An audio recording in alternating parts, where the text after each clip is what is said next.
Hi, welcome to Welue Talks. In this talk, I will compare other industries to the healthcare industry and shed light on how competitors in other industries have collaborated for a mutual upside. So let's get into it. We will compare healthcare to the aviation and telecom sector. Now, why have we picked these sectors to compare? Well, the reason is that these sectors have been through situations that are now facing the healthcare sector. Therefore, we must learn from these sectors and proactively work towards creating viable solutions for the future. So let's compare these sectors now. All these are highly capital-intensive sectors. Huge investments go into these sectors to create the right bandwidth. On the scalability front, telecom and aviation are definitely scalable because they are based on equipment which is manufactured and delivered, whereas scalability in healthcare depends on land availability, which is scarce. When we look at entry barriers, both telecom and aviation have high entry barriers, whereas despite land being a scarce resource, the entry barrier in healthcare is low. This is because hospitals below 30 beds are common in India, which might be a good model and not wrong at all. However, all these elements need to be kept in mind when we try and predict where the industry will go. What about number of players? Well, given the high entry barriers,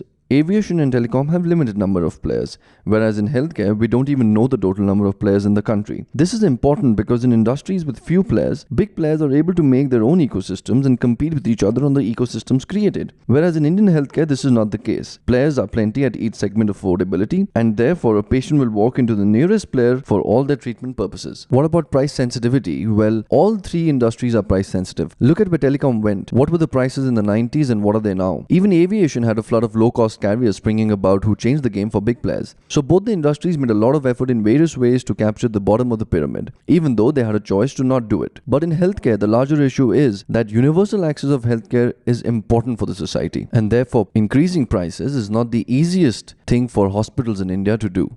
Let's look at the target customer base for all the industries. In telecom and aviation, it is only the affording customers who are welcome. You can deny a flight or a telephone connection to a non-affording customer, but can you truly deny healthcare to a non-affording patient? There is already a law in the US which states that hospitals cannot deny emergency care to a patient even though the patient cannot pay. This has caused severe grief to hospitals in the US. The question is, how far are we from such laws to be enacted? So if you look at just these four highlighted factors, they are definitely not adding anything favorable to the healthcare sector in India. Now let's look at what the players in telecom and aviation did despite not having the four unfavorable factors with them. In telecom, three of the big players came together to build the largest telecom tower company in the world to give infrastructure services to all telecom service providers on a non-discriminatory basis. In aviation, two of the biggest players came together and formed the biggest operational alliance to rationalize and reduce costs. This brought benefits like joint fuel management, common ground staff, common technical resources, and training. And the idea behind both these instances was to collaborate complementary strengths to pursue common goals while sustaining independence, and that is what is important. More such examples are in front of us. Samsung and Sony collaborated on LCD panels and were largely responsible for making this technology more affordable for consumers. Automotive giants Daimler, Renault, and Nissan came together, which made savings of over 4 billion euros over a 5-year period. Collaboration doesn't end with few companies coming together. There are many more examples of successful collaborative formats. Group purchasing organizations have saved hospitals more than $29 billion in the US. Every hospital in the US is a part of a GPO. BPOs and KPOs have enabled businesses to achieve substantial cost savings and gain superior proficiency and flexibility. Knowledge-based bodies and associations like ASSOCHAM work together with corporate businesses to uplift the overall standards of the industry. Even banks have collaborated with each other on the use of ATM machines. Now it is clear from these examples that competitor collaboration plays a critical role in shaping the industry. This means that in the new economy, businesses ally with each other to gain mutual competitive advantage, minimize risks,